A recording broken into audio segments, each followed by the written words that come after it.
Very pleased to welcome our three distinguished panelists today. In his opening remarks yesterday, Greg Gaskell left us with 3 points to really ponder as we move through the conference over these couple of days. And I'll refresh your memory. There were alternative capital and the impact of alternative capital on the reinsurance industry.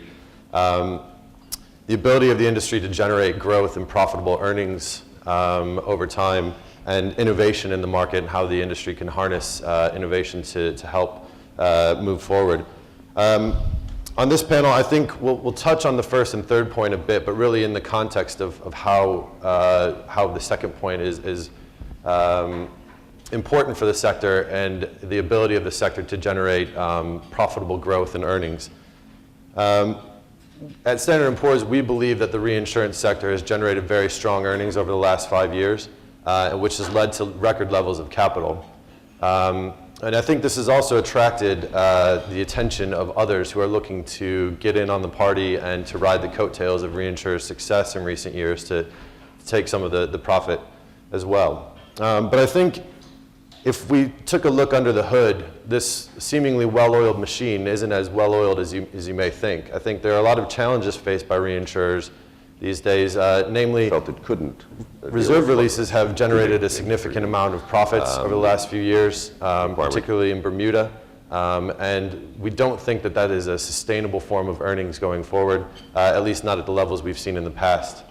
In addition, interest rates and investment returns have generated a large proportion of returns on equity over the last few years, but that contribution is diminishing as we've worked our way through a low interest rate environment.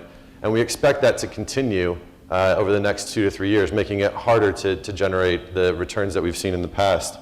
And we also think that competitive forces of additional capital coming to the market, record levels of surplus, and broker facilities are making it hard to grow the top line profitably. So we believe that it'll be challenging for reinsurers to generate the levels of returns that they've done so in the past. And I think that focus on technical profitability, as was talked about on the last panel, and finding a way to grow profitably in new markets will really be the trademark or the traits of companies that are going to succeed in the future. But you guys aren't here to hear what we have to think. You're here to hear from our panelists. And so I think that we'd like to get an idea from you all on how you think reinsurers are using their earnings profile and balance sheets to navigate the challenging conditions and generate returns that are acceptable for their stakeholders. So I'm very pleased to be joined by our three panelists. To my left is Simon Rich, the Senior Vice President and Group Treasurer for Excel Group. Simon has held that role since 2010 and is responsible for capital, liquidity, and foreign exchange management for Excel. To Simon's left is John Hall. John is a Managing Director and Senior Insurance Analyst at Wells Fargo Securities Equity Research Department. John has over 15 years on the sell side covering P&C, life, and brokers. And finally, we have Jay Bullock, the Executive Vice President and CFO of Argo Group. Jay's been with Argo since 2008, and prior to his time at Argo was at Bear Stearns in their investment banking group for insurance, and has over 20 years industry experience. So gentlemen, I think the areas of questions we'll touch on today cover kind of three broad ranges. First, macroeconomic risks faced by reinsurers, the challenges that reinsurers face in generating sustainable earnings, and balance sheet management. So why don't we start at the top with macro risks. We think that interest rate risk is the most pervasive to reinsurers' business model as it touches capital, earnings, and competitive position. Simon, we'll start with you. In your view, what do you think the impact of interest rates has had on the competitive landscape in the reinsurance market? Well, we start with the obvious that we've seen rates fall steadily over the last few years, and across the industry, people have seen their investment yields decline as a result. We've seen a number of companies seek to try and make the best of the situation and take a little more risk. Others have sort of stayed the course and haven't changed it. But I think it's important to recognize that, yes, our returns have gone down, but in essence, the competition we have for capital, it's a relative game. And other industries, face the same challenge. We may get it a little more than others because of the leverage we face. But you go back to what Ed Noonan was saying in the last panel. You tend to look at your returns as your target ROEs as a hurdle over risk-free, and to that extent, everyone has really come down. But I don't think it's moved the goalpost dramatically for this industry by comparison to what it was. And again, going back to the last panel, you look at the price to book in the industry, it's come back up. It's in many cases well above book. Probably when we look at our peer group average, it's now marginally above book. So, the market certainly seems to think that, the impact of that is, in part offset by other things, but to some extent, maybe the worst is past. Okay, thanks. And Jay, from your perspective, what do you see as interest rates, the impact they've had on the competitive environment? So we've got a slightly different business model, right? We're kind of an odd duck here in Bermuda because we're primarily an insurance company. About 90% of what we do is insurance and 10% is reinsurance. So the other thing is we write small to mid-sized premium, which because we have long relationships with very specific distribution sources, we feel like we have some influence on prices. So what does this have to do with rates? One of the, I think it was Ed Noonan was talking earlier about, and I say this and I think every time I say it, it sounds naive, but collective discipline in the market. The only reason rates have gone up in the insurance market over the last couple of years is not because capital's been taken out of the market, not because of M&A, but because collectively people have said, I'm getting a terrible return on my capital. And the only way for me to get a better return on my capital, because I can't control, I can go looking for more yield in the market, which we've done. We've diversified our asset classes. But what I really have to do is drive price through our business. And so I think that the impact that low rates have had is shining a bright light on the terrible returns on capital. I think management at the top of organizations recognizes that, and they've been driving that message down into the business and saying, look, it's just not acceptable to price that business the way that we priced it in the past. So that's one thing that low rates have done. The other thing that low rates have done, and this worries me a little bit, and it's counter to what I just said, so I'll talk out of both sides of my mouth. It's created a lot of capital for the industry, right? It's a lot of unrealized gains sitting on the balance sheet, and is that psychological? Is it real capital? Is it psychological capital? Don't know. We'll find out when the Treasury's back at 4.5 and a lot of those bond gains are gone. Now, a lot of those gains are also coming from broader diversification into asset classes, so you've got equity gains, many of which for us, as an example, are pretty long-lived equity gains in our portfolio. You can trace the origins of the acquisition of some of those assets a long way back. So I think that some of those may be real capital, more real capital than those bond gains are. And then finally, it has forced the insurance and reinsurance market, property casualty, to think about the fact that this business model is really well suited to take liquidity risk, as an example. And so if this is a business model that's well suited to take liquidity risk, then I should, with a high degree of diversification, very thoughtfully allocate some of my assets to different asset classes, and I can get return out of those asset classes, which over time, even if it's not generating investment income for us, is generating growth in book value. And that's our primary focus, and I think it's most people's primary focus, is generating growth in book value. Thanks, Jay. And John, I mean, the companies that you cover, would you agree with the previous comments, or are there other aspects where you've seen interest rates increase competition? Sure. The way that I've looked at interest rates and low interest rates for non-life insurance companies is really as a set of guardrails on pricing. So it's really, to Jay's point, kept companies disciplined. So the question to me as I look out down the road and think about what to tell investors, it's when those guardrails are gone, will that discipline remain? And the question historically would be answered no. So we've got to be cautious about that as we think about what's going on. The other thing is, to Jay's point about will those gains remain? Investors pay for book value growth. And so whether that book value growth has been a function of investment gains or whether it's been a function of underwriting gains, companies are getting paid for that book value growth. And not only that, you've seen multiples move up as the perception of risk around the industry has actually gone down. If you track where the betas have been for non-life insurance companies, they've come down since the financial crisis. They were at or equal to 1. Now they're somewhere between a corridor of 0.6 to 0.7. So the broader market is seeing a lower degree of historic risk within this group. Now, if interest rates move up, book value starts to move against, the market and the multiple could potentially be changed here for the group. So it's something that we think about. It's an interesting comment about the guardrails or the impact on pricing. So if rates do go up, it sounds like you're both saying that you think pricing would suffer because the discipline would go away. Is it in any event if rates go up, or does that depend on how rates move and how quickly they go up? I guess, Jay, if you could. Well, if we have I was sitting on a panel in Bermuda, I think it was in, no, actually I was sitting on a panel in May and saying, well, of course, if we have a 100 basis point rate shock, it's going to be, a different environment. And I was sitting on a panel in Bermuda a month later after we had a 100 basis point rate shock, and it wasn't a different environment. I do think it matters how rates move, and so if it happens very dramatically, that's a shock to the system. That's not going to immediately affect pricing. From our standpoint, and I completely, you can just look at interest rates over a very long period of time and see the correlation to cycles. That's why I think it's very important that, as an insurance company, and to a lesser extent as a reinsurance company, as a specialist, we focus on generating underwriting income first, right? Do we generate less underwriting income when interest rates are higher and more underwriting income when interest rates are lower? The model would tell you that you need to do it.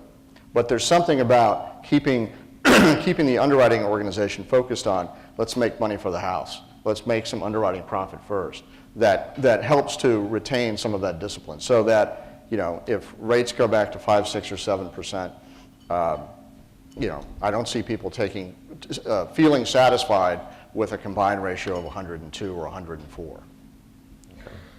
Simon, do you have any views on that? We're in exactly the same place. I mean, we very much focus on the underwriting being first, second, and third. The investment process is there to protect the value of assets. It's, you'd like to get a nice risk-adjusted return, but it's very much secondary to what we do. I mean, we measure our people first and foremost on combined ratio. There's all sorts of hugely complex models that we have that will allocate things and will come down to risk-adjusted returns, but combined ratio, it's simple, everybody understands it, it's stood the test of time, and like Jay, we think that's the first way to follow people's performance. I'd offer some commentary on how interest rates change. If you have a sudden shock, interest rates move up 100, 150 basis points or so, you're going to start earning on that in your investment portfolio immediately. So that's going to have an implication in terms of how you choose and how you view business coming in the doors. If it's a slow, gradual bleed up, you're not going to be changing your views about how you manage your business all that quickly.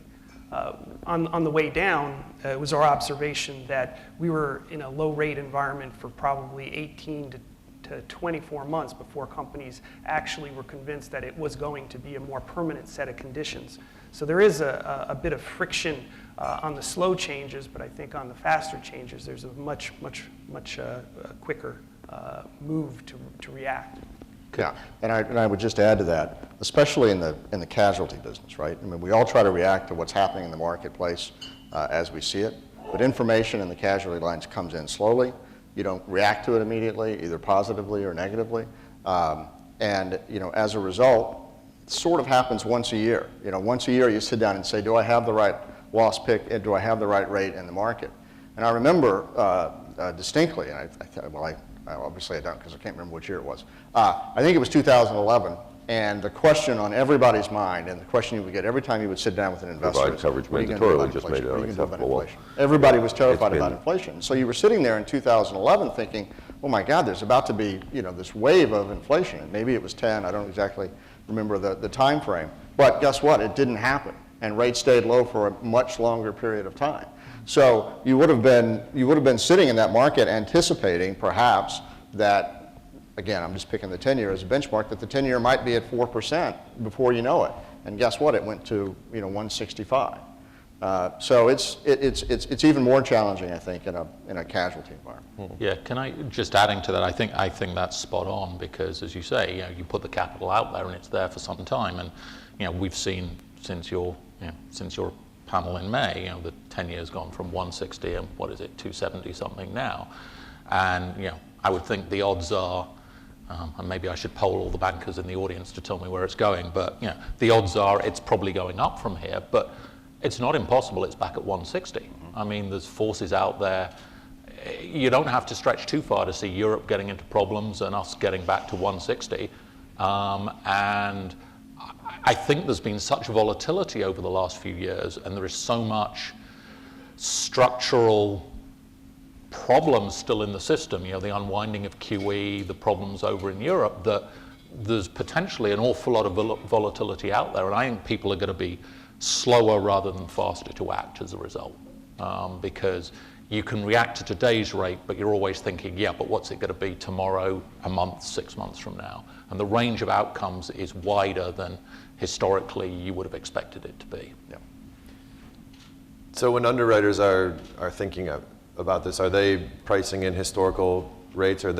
How far back are they looking or looking forward? Do you think underwriters are reacting across lines of business to make sure that they're getting the proper amount of technical return and not banking on historical interest rates? Well, in our business, that really sits, that thought process, if you will, really sits more with the actuarial, the pricing actuaries, and with the corporate finance to help provide those ideas. And I think we're trying to take a balanced view that this is an unusually low rate environment. We've been wrong, but I still sit here today and I share the same concern as Simon. Every time we think it's on its way, back up, sure enough, it was at 275. Sorry, it was at 2.5 a couple of weeks ago. Yeah. So it is really volatile right now, and it's just an equal amount of probability. So we try to take a very long-term view. We try to invest for the long term. We try to make long-term decisions in how we allocate assets. That says to us that our expectation for return is probably higher than what we're getting today, but not dramatically higher than what we're getting today. Okay. In our analysis, we estimate that because of the low rate environment, for reinsurers to maintain the level of return on revenue that they're getting, they need to improve their combined ratios by roughly 2 to 4%. You both talked about the focus on underwriting profitability, but we've seen pressure on pricing, and I think a lot of expectations for 1/1 are for prices to come down. Do you think it's reasonable to expect that insurers and reinsurers are going to be able to maintain these levels of returns by focusing on underwriting? Is that out there? Simon, I don't know if you've got a view from Sam's point of view.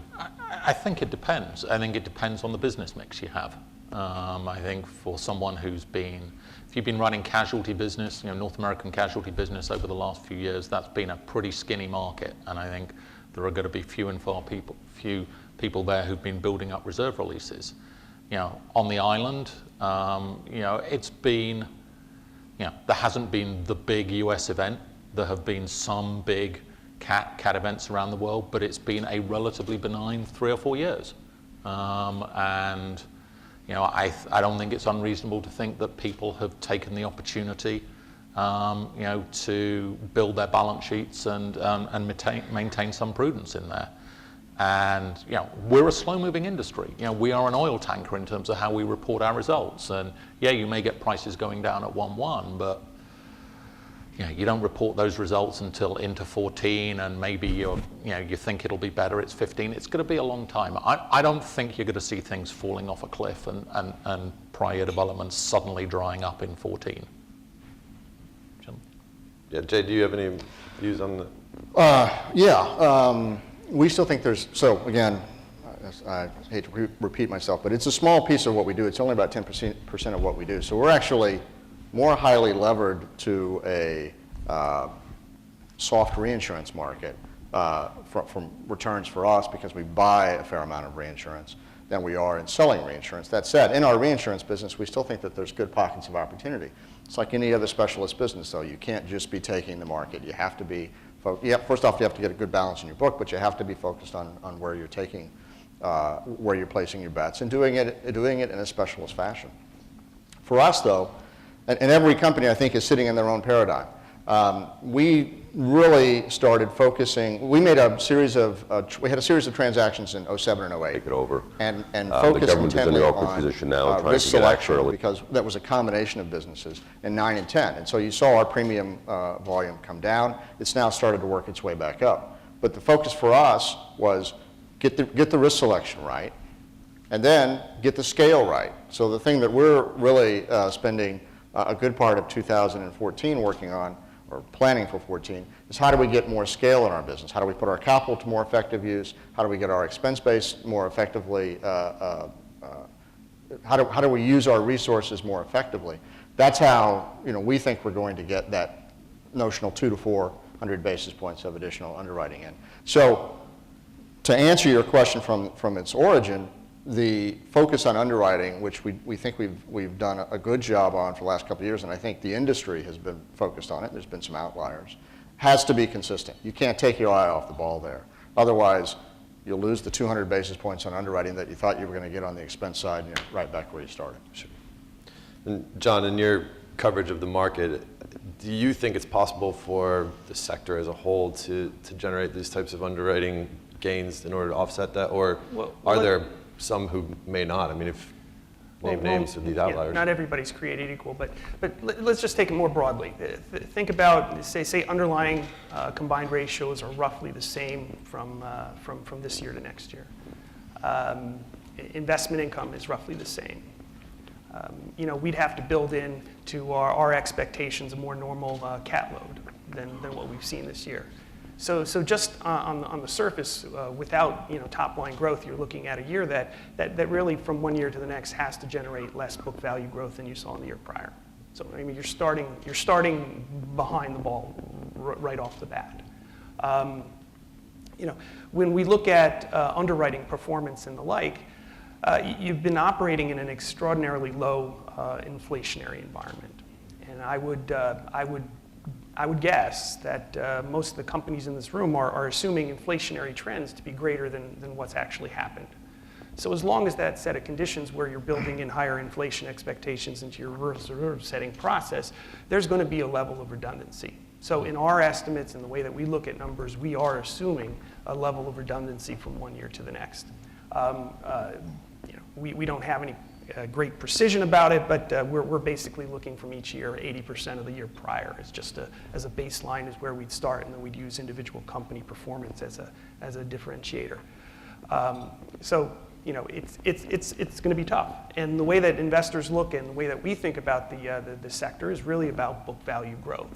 So whether it's coming from reserve releases or whether it's coming from investment performance, it all ends up at the bottom of the pie there. And so, going from one year to the next, it looks like you're going to have less book value growth. Okay. Talking about how investors are looking at growth and earnings potential, Jay, how do you communicate to them in a difficult environment about returns and make sure they understand how the returns are changing in a difficult pricing and interest rate environment? Yeah, that's a good question. First off, we don't provide guidance. We've chosen not to do that. And I think most of our peers, a few of our peers actually do provide guidance. Some have removed guidance recently. That was interesting. What we try to do is talk about our business model. And what is it about our business model in this environment that could generate a double-digit return on equity? Because we don't have a double-digit return on equity today. And what kind of time frames will it take for us to get there?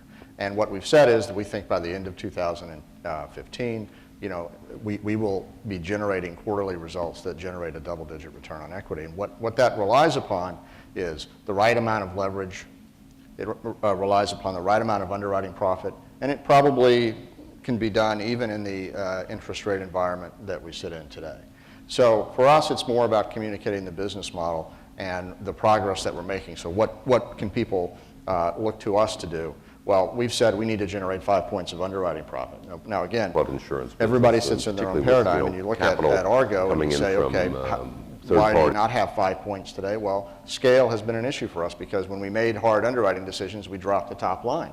And we've taken some of the infrastructure cost out, but it's hard to take out, especially in a business where your average premium in the US, as an example, is less than $20,000. There's a lot of infrastructure there. So for us, it's more about talking about the business model and progress towards getting to a more optimum level on that business model rather than talking about specific earnings progression. One leads to the other, but it's not as precise, I guess. And the last thing, because it's not that precise a business, right? I mean, every quarter we put up our numbers. It's an estimate, It's just the nature of the business, and as a result, I think in that business model, saying very specifically, here's the guidance, doesn't seem to make a lot of sense to me. Simon, at XL, do you follow a similar approach? Or? Yeah, we stopped giving guidance a number of years ago, and I think certainly it's one of the better things we've done, because it's a fortuity business and it was always wrong.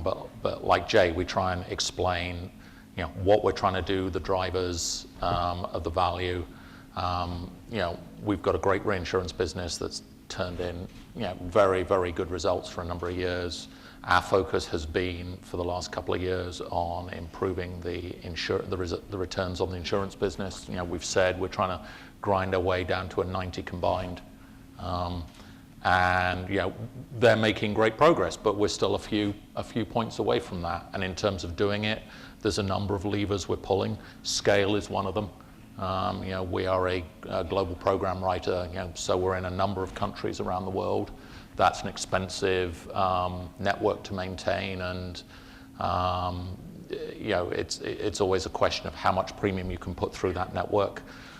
Expense reduction, like everybody else, is high on the agenda of levers to pull. We've been focusing on that, and also technology enablement to just make people make smarter decisions quicker. And bringing in predictive analytics as well, to identify where actually the data is there that enables you to really just redefine how you underwrite those risks. But there's a combination of things. But for us, the focus is on driving that down to 90. Sure. And John, I guess some people do still give guidance and some don't. Do you think investors are happy with the level of communication that they're getting from insurance companies, and they understand if they're not getting guidance, what the risks are and how companies are going to get to growing that book value? Well, first off, analysts and investors are never happy. They'll always take and want and ask for more disclosure, more information. So to the extent you're providing it, the market will seek it and look for it. However, from my perspective, the best guidance is your last quarter or your last year. You have an outlook, but clearly where we're building to, and this is a business that tends to be continuous. You're not making these discontinuous leaps from one year to the next as an entity, generally speaking. So if guidance is out there, we'll work with it. If it's not, then that's what we're in our chairs for. Great. Simon, you mentioned kind of expense reduction. Is that, you would think that it's kind of going the other way now with increased regulatory costs, hiring more staff to do the data analytics and things like that. Is it difficult to improve the expense ratios, and what are some of the areas where you can cut or other companies can cut those to kind of help the combined ratio? First, yes, it is difficult. With the pressures that you say, the cost of regulation is immense, and the delays in implementing Solvency II and all of those don't help. It just drags it out, I think technology is a huge enabler. As an example, I ran an exercise that XL started, or I have run now for just over a year, an exercise XL did to try and bring down the cost of our expenses. And we have a steering committee that comprises most of the senior management of XL, a lot of them are based in New York and Connecticut these days. And 3 years ago, I would have been on a plane every week up there for steering committee meetings. We had 12 kickoff meetings in the fourth quarter of last year. And now I went to the first one, I went to the last one, and everything else was done by video conference. And we've we've invested a little bit in video conference, but we see it's now a great technology. It doesn't cost too much, and our travel and expenses has come down. Like so many, we look at the location of where we do things and the arbitrage that you can get in terms of doing things in places like India, where it's not just a straight salary arbitrage. I mean, I go back to the comments in the previous comment about Singapore. It's not just you can hire people cheaper down there. You can hire some phenomenal intellects down there cheaper as well. So we continue to look at that. We look at where our offices are located. Manhattan, around Lloyd's, they're great places to be, but they're seriously expensive. And we focus on, does everybody really need to be there, or can some of the support functions be somewhere else? And there are other things, but those are some of the principal drivers. Jade, is there any initiatives at Argo on the expense side, or are you finding them tough to control? Can I just say what he said? Yeah, sure. I mean, we're all focused on the same stuff, Yeah. and almost to a T. Everything that Simon's talking about, we're focused on. When it comes to regulation, I do feel like much of the ground we might have made up by thinking about how we're organized, by where some of our resources are located. It feels like we've given it up to the cost of regulation. It is immense.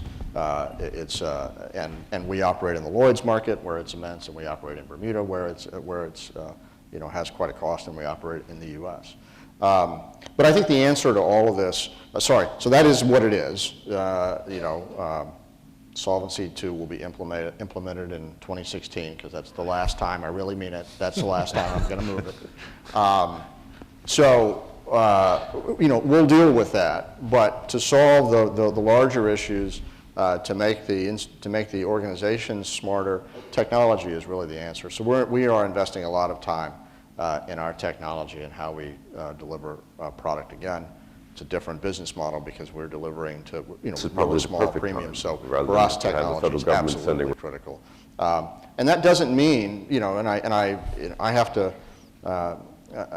remind parts of our organization, but it doesn't mean half the people in the room are gone, right? What it means is the same group of people can write twice the amount of business that you were writing before.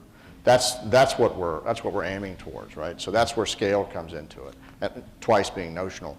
But the point is that it enables us to write more business. It enables us to be more efficient. Some of the things we did last year, for example, this was 2 years ago. We moved some clerical jobs outside the organization to India because we had people who were underwriting assistants, and we said, what do we want these people to be? We said, well, really good underwriters. What were they spending a lot of their time being? Really good clerics. So let's take some of that stuff off their plate and let them focus on underwriting, where they'll learn how to underwriting, and they'll be on the front line quicker, and they'll be better prepared when they get there. You both mentioned regulation and Solvency II, and there's clearly delays are coming, but people have been working on it a while, and Bermuda's moving towards a risk-based solvency regime. How ready are you for those implementations, and how has it changed the way you think about structuring your capital and your balance sheet? I guess we'll start with you, Simon. We think we're a long way down the track, but it's hard to know really how ready you are when it feels like you're still standing on quicksand. The rules are still changing. It's not. You don't have a hard end state that you're moving towards, and I think it's worth saying that, it's not just moving from a set of quantitative models to give you your capital requirement to a different, more complicated one. The scale of regulation is hugely broader than it was before, when it really was focused upon things like, well, let's say, we'll look at your governance, how decisions are made, the level of capital you hold, but it really was focused upon, protection for policyholders. The scale of questions that, the Solvency II is now bringing in is questioning whole business models, strategy. You look at some of the reverse stress tests you have to do, which say, how could your business fail?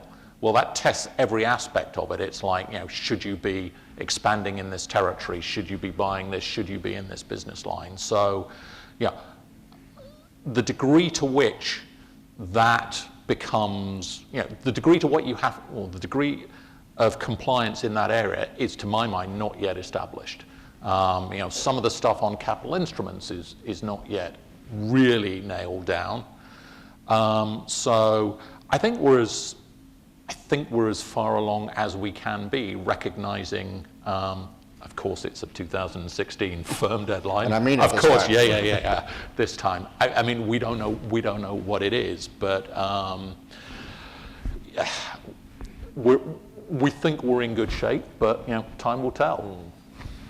And Jay, you mentioned the kind of different regulatory regimes that you have to deal with. Is it something that you can kind of pull together and implement one that works for all the different ones, or is it? Well, so however it ends up, this whole process towards moving towards one type of regime, I think it's been of great benefit to Bermuda. I think it's really helped the regulatory environment here. Yes, it's more burdensome, but I think that the BMA is doing a great job there. For us, it really started in Lloyd's, because Lloyd's knew that in order to maintain control over their franchises and for them to be the regulator of those franchisees, they had to say the market is compliant, whatever compliant means. So we're going to figure out, we're going to interpret what you're telling us, and we're going to move as quickly as we can, and we're going to force all the managing agents to be there. And so where did we first really nail our capital model? Where did we first really nail at this moment the in time first unquantifiable. 2 pillars of Solvency II? In London, and we feel like we're in great shape there. They give you traffic light ratings, and we're green, which is good. That has been very instructive for the group. So if there's been any benefit to somebody forcing you to do it, which is kind of always how these things get done, somebody says you have to do it, we've been able to pull some of what we've learned in our London business to the group level. And that's, I think, put us in a good position to be well prepared for however this plays out, whether it's one regime or 2 regimes. As I said, I think even if it never coalesces the way that it's planned to, you'll have a much more robust regulatory environment in Bermuda, which is great for the island, because I think it means it's a stamp of approval for the longevity of the market here on the island. If I could just add, I actually think the BMA's done a phenomenal job in terms of just laying out a roadmap and driving the industry forward. I think we're probably much further along than certain other jurisdictions. But I'd echo your comment. I just don't think we end up with a single nice framework that everything fits into, because if we were going to do that, these delays to Solvency II just wouldn't exist. The delays occur because the people, the Germans, the French can't agree on stuff. And I think you end up with differences because of that, let alone the fact that, the world's largest insurance market, and the NAIC want no part of this. So it's going to be at least 2, if not more. John, a number of the companies that you follow are U.S. based. Are they paying attention to what's going on in Solvency II, or are they plodding along, ignorance is bliss, and we deal with the NAIC, or is it? Well, broadly speaking, the companies that I deal with would put regulation as kind of top of issue. And they're coming at it from a variety of different places. There's enough going on in the U.S. to keep them occupied. So I think that there is clearly an awareness and a focus, an effort to understand Solvency II. But there's not nearly the degree of concern, I suppose. To some degree, you hear about, some companies will talk about opportunities. That there may be some less U.S. business involvement to the extent that Solvency II gets more and more advanced, or actually happens.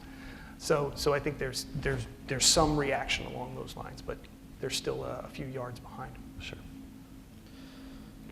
If we could move a bit, or transition a bit, I guess, to balance sheet management and capital structure. In the low rate environment, we've seen a number of companies who are refinancing or pre-financing. Is this something that could really be kind of inflating the level of capital in the market if companies are issuing and would expect to kind of have those securities mature or buy those back? And is this something that we're not really measuring, or do you think that the people are just taking advantage of low rates and the market's pricing for that? From our vantage point and what I've been able to observe, I haven't seen anybody hoarding capital, right? Issuing unnecessary capital for their businesses. And yeah, it makes a ton of sense when the Treasury's where it is to hit that bid and put it on your balance sheet, even if it's 14 months away or 18 months away. Because, and again, you might be wrong. We would have been wrong a year ago that rates were going to go up. But that sort of opportunistic financing doesn't come along very often. And what I think you do see, though, is people taking advantage of the ability to put long-dated capital on the balance sheet. Wow, I can have 5% money for the next 30 years. I'll take it. That's never going to be, I don't think, that's never going to be a bad decision.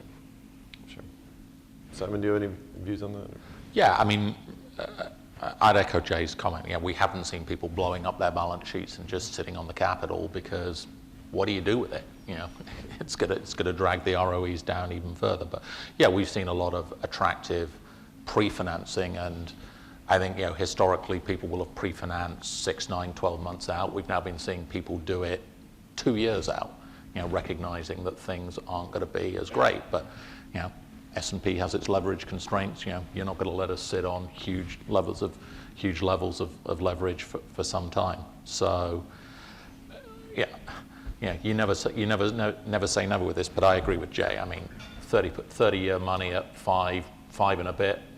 It just feels good. Sure. And John, I mean, from an equity investor's perspective, how do they view this? Well, low capital? I think you're delinquent as a management team if you're not taking advantage of what might be historically low interest rates. So you should be getting your debt capital structure absolutely in line. And I know our fixed income group has been working overtime trying to help folks out on that in that regard. And clearly, you definitely have seen there's an appetite across investors for yield, and so if it comes in the form of permanent capital and preferreds and the like, there's clearly an appetite out there, and that's been happening, and will keep on happening. When companies are looking to issue capital, I mean, obviously the low rate environment has a lot to do with when you go to market, but what other sorts of issues are you taking into account? Is it regulatory credit or other sorts of things? I guess, Jay, if we could start with you on when you guys are structural issues, without a doubt, driven by our friends at S&P. Dennis, you were kind enough to send around a few thoughts before on the panel, and one of the questions was about how's debt going to be treated from a regulatory regime.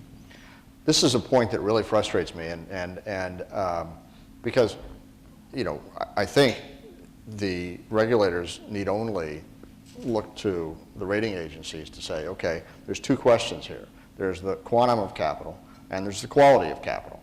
Let's deal with both and let's make our decisions based on that. To say that senior debt at a holding company level has no place in a capital structure, it's absurd.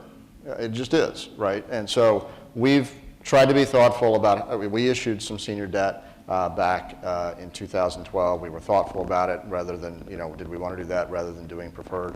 But I think that there's still some work that needs to be done there. And frankly, I think the reason that that confusion exists is because the origins of Solvency II really didn't take into account things like Bermuda-based holding companies and so forth. It was born out of the middle of Europe, where it might have been driven by large reinsurers or mutuals.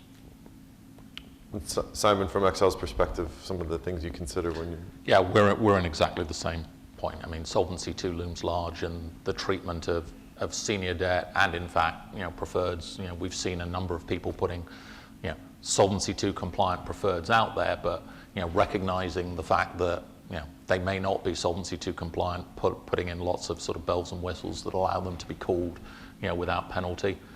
because the landscape is still moving. But senior debt is a big deal.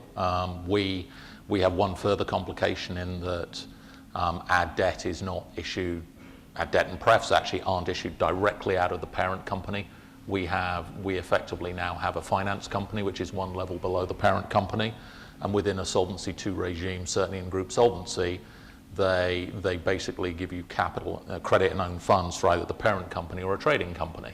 So there's another thing to work through that just makes no sense.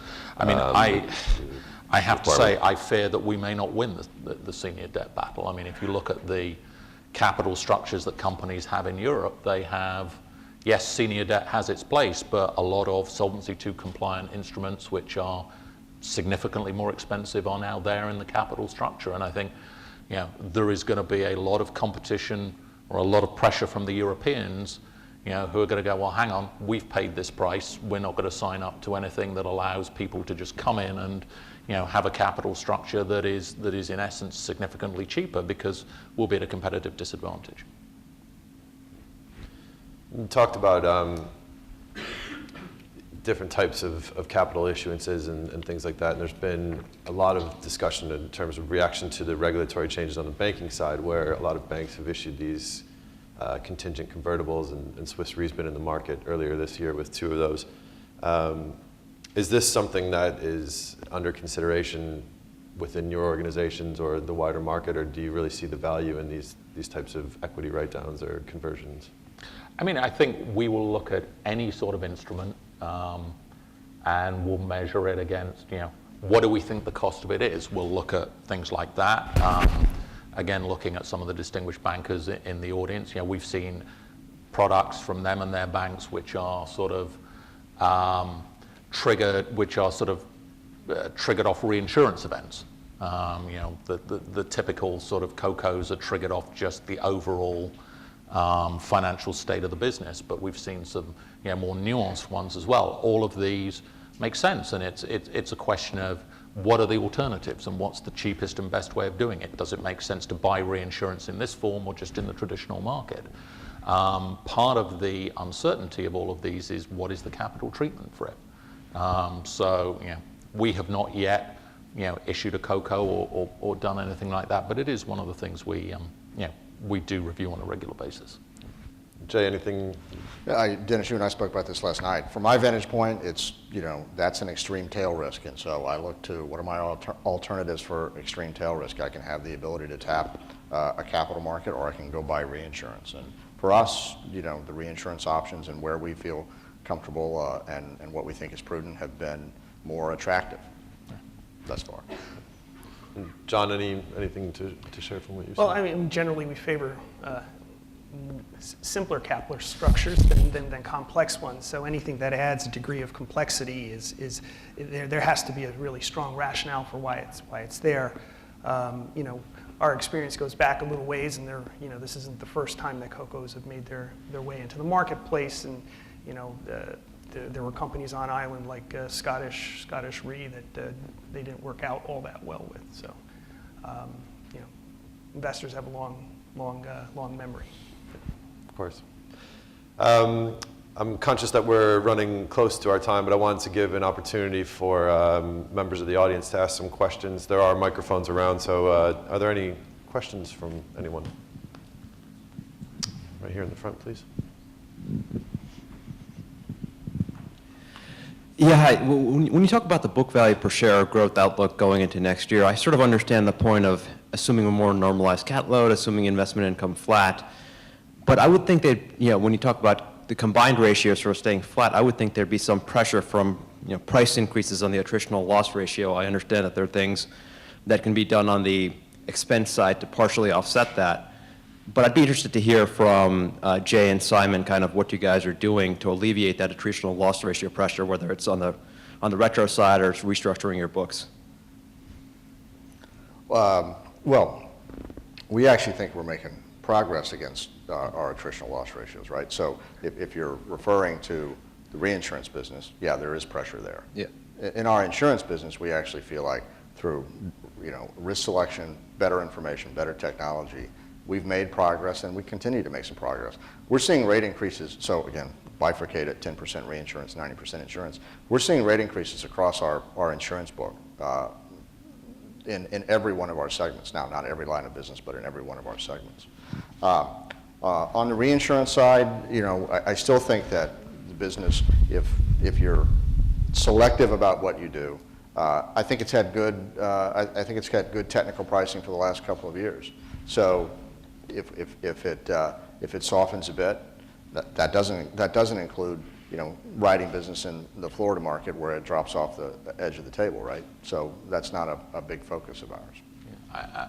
Similarly, I mean, we have year to date on the insurance business, we've seen rate increases in somewhere between 75 to 80% of our lines.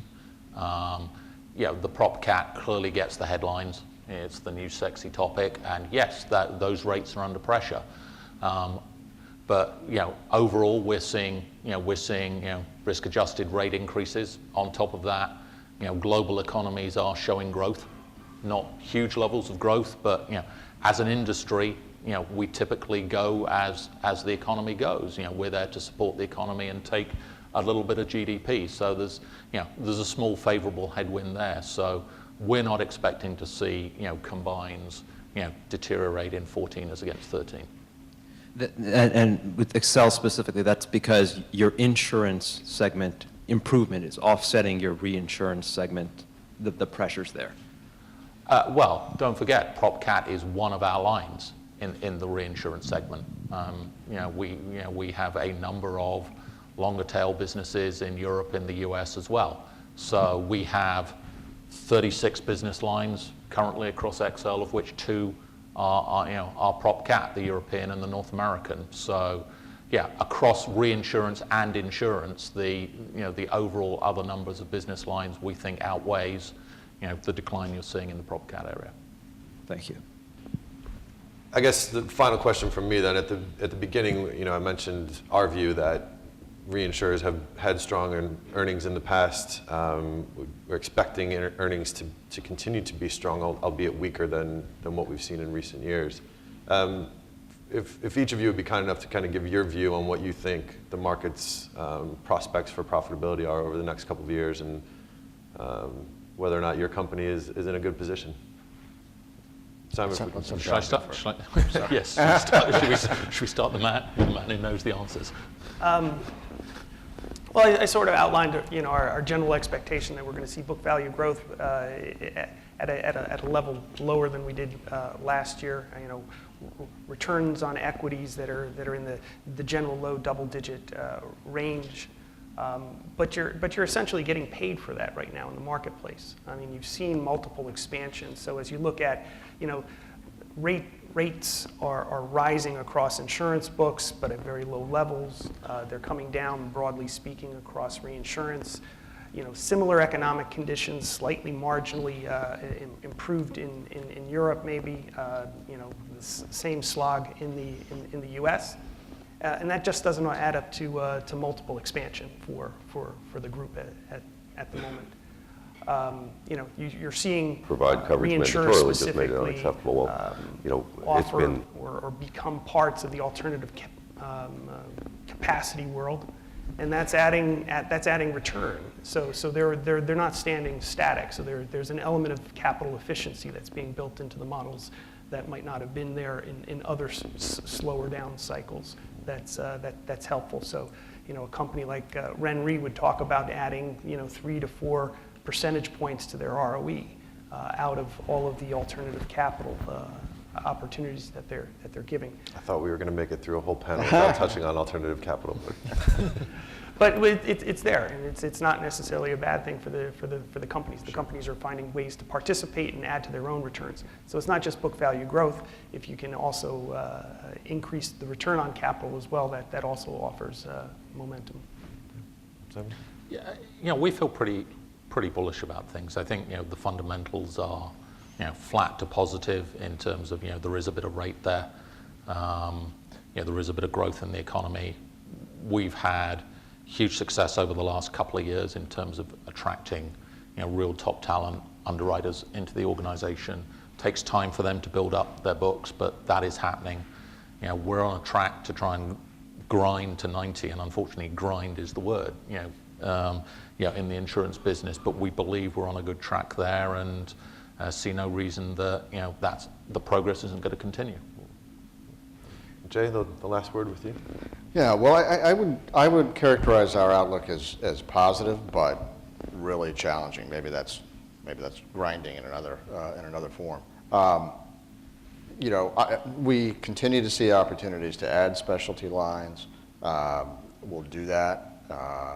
Some of our other lines continue to be very competitive, but overall, it feels like, especially in the lines that we participate in, we've got, I wouldn't call it a tailwind, but we certainly have some runway in front of us. I think the wild card, and maybe it's, especially in the small commercial business, is there's been a fair amount of dislocation in the market recently. I mean, there's 4 or 5 companies that have either been acquired or have really come on hard times. And, that doesn't mean, I think, that necessarily there's a large wave of M&A, and I'm not sure what the ultimate fate of some of those companies are, but there were things that those companies did, good and bad, that will take pressure off certain parts of the market that will create opportunities. And so, for us, operating the small commercial market, we see some opportunity over the next couple of years. Please join me in thanking our panelists for their contributions today.